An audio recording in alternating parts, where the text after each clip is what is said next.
अलमट्टी धरणाची उंची वाढवण्यास केंद्र सरकारनं परवानगी दिलेली नाही असं जलसंपदा मंत्री म्हणतात। उंची वाढवण्यास राज्य सरकारचा विरोध आहे, केंद्राकडे निवेदन दिलेलं आहे असं देखील राधाकृष्ण विखे पाटील यांनी स्पष्ट केलंय।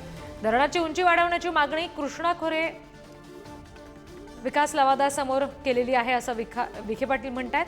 उंची वाढवण्यासाठी सुप्रीम कोर्टानं स्थगिती दिली आहे, केंद्राकडून अधिसूचना आलेली नाही असं सुद्धा विखेंनी म्हटलंय।